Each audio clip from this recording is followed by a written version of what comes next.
वैदिक कृषि की शुरुआत करने के लिए सबसे जो छोटा एरिया होता है खेत का, वो होता है 6.25 हेक्टेयर, अर्थात 16 एकड़ या 25 बीघा। उसको अगर हम मैट्रिक सिस्टम के अंदर बताएं तो 250 मीटर बाई 250 मीटर का जो एरिया होता है, वहाँ से खेती, वैदिक खेती का सबसे छोटा एक यूनिट हम शुरुआत कर सकते हैं। इसके अंदर 25 बीघा होता है। एक बीघे का मेजरमेंट होता है 50 मीटर बाई 50 मीटर। ऐसे टोटल 25 बीघे, 25 बीघे होते हैं इसके अंदर। 1 2 3 4 5 6 7 8 9 10, इस तरीके से ये टोटल 25 बीघे हो गए। इस 25 बीघों को हमने 3 डिवीज़न के अंदर बांटा। ये बाहर वाली जो 16 बीघे है उसको एक लेयर, इसको हम तामसिक लेयर कह सकते हैं, और बीच वाले जो लेयर है 8 बीघों की, उसको हम कहते हैं रजोगुणी लेयर, और बीच वाली जो है न्यूक्लियस, उसको कह सकते हैं सतोगुण वाली सेंटर या न्यूक्लियस। पूरी वैदिक खेती का ये सेंटर है। तो जैसा हमने पहले बताया, वैदिक खेती का मुख्य प्रयोजन है भगवान की संतुष्टि के लिए यज्ञ के रूप में खेती करना। तो भगवान की संतुष्टि के लिए भगवान को हम सेंटर में मानते हैं, और भगवान का जो स्वरूप है वो है कृष्ण बलराम, और एक कलयुग के अंदर गौर निताई है। तो उनका एक छोटा सा मंदिर रहेगा सबसे बीच में, और हम जो भी एक्टिविटी करेंगे उनका जो सेंटर होगा भगवान की संतुष्टि के लिए किया जाएगा। तो अब हम शुरुआत करते हैं, वैदिक खेती कैसे शुरू की जा सकती है। वैदिक खेती के 16 जो बाहर वाले लेयर के बीघे हैं, उसके अंदर हमने क्या किया, एग्रो फॉरेस्ट्री का कंसेप्ट को एडॉप्ट किया। एग्रो फॉरेस्ट्री के अंदर क्या है, मूल रूप से पेड़ लगाना, और पेड़ों के बीच में घास लगाना, और घास के बीच में भी दलहन वाली घास लगाना, जिसके अंदर दलहन होती है, जिसके अंदर अन्न होता है। इस प्रकार हम एग्रो फॉरेस्ट्री को एडॉप्ट करके इस पूरी लेयर को डेवलप करते हैं।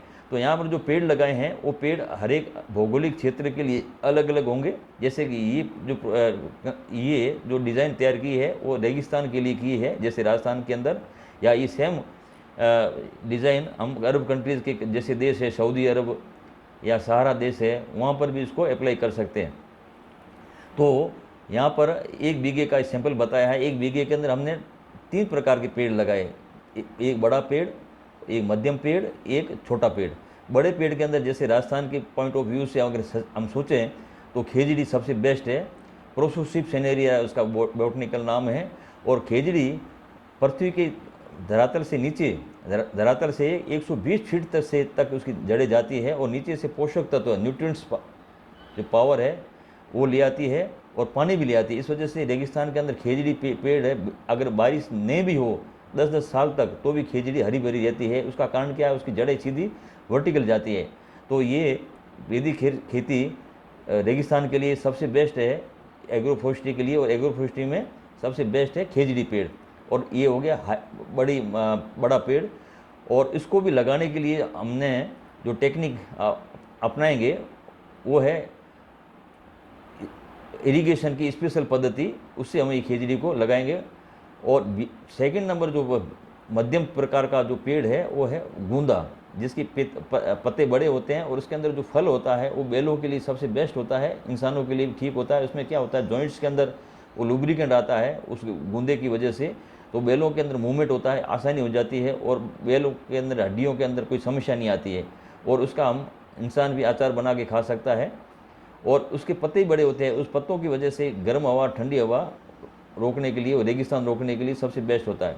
उसके साथ में जो छोटी हाइट का जो पेड़ होता है उसमें कई पेड़ हो सकते हैं। उसमें एक पेड़ करौंदा भी हो सकता है, आंवला भी हो सकता है, और दूसरे 3-4 प्रकार के और क्वालिटी के पेड़ भी यहाँ लगाया जा सकता है। तो ऐसे करके हम 5 साल के बाद में इस पूरे एरिए को डेवलप कर देंगे। इससे एक नेचुरल ग्रीन हाउस बन जाएगा। इससे क्या होगा, गर्म हवा और ठंडी हवा एंटर नहीं कर पाएगी। और अब हम सेकंड लेयर जो रजोगुणी लेयर है, इसके अंदर वास्तव में खेती का जो मूल मकसद है वो यहाँ से शुरू करेंगे। यहाँ पर जितने भी फसलें होगी वो उसका मेन पर्पज़ क्या होगा, वो गायों के लिए चारा, पशुओं के लिए चारा होगी, उसके साथ में कुछ अन्न हो तो दैट बेस्ट, अदरवाइज अन्न नहीं भी हो तो भी कोई बात नहीं।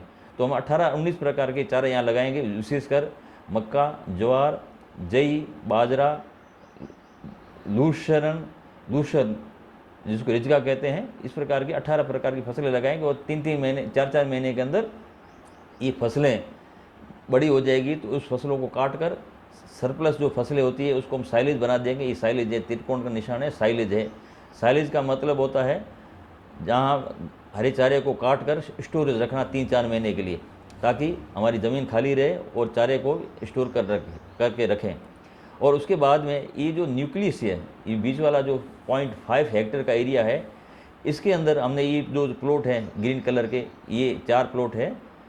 ये 33 फीट बाई 33 फीट के, या कह सकते हो या आप 10 मीटर बाई 10 मीटर के। इसके अंदर हम मेडिसिनल प्लांट लगाएंगे, औषधीय पौधे लगाएंगे, करीबन लगभग 60 प्रकार के। तो ये गायों को देंगे, प्लस गायों को ये हरा चारा देंगे, फसलें देंगे।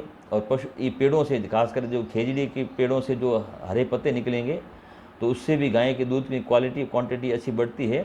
इस प्रकार गायों को हमने विभिन्न प्रकार की फीड दी मौसम के अनुसार।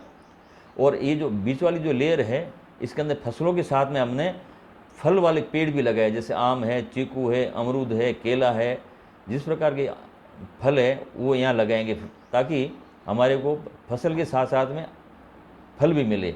इसको हम कहते हैं एग्री सिल्वर सिस्टम।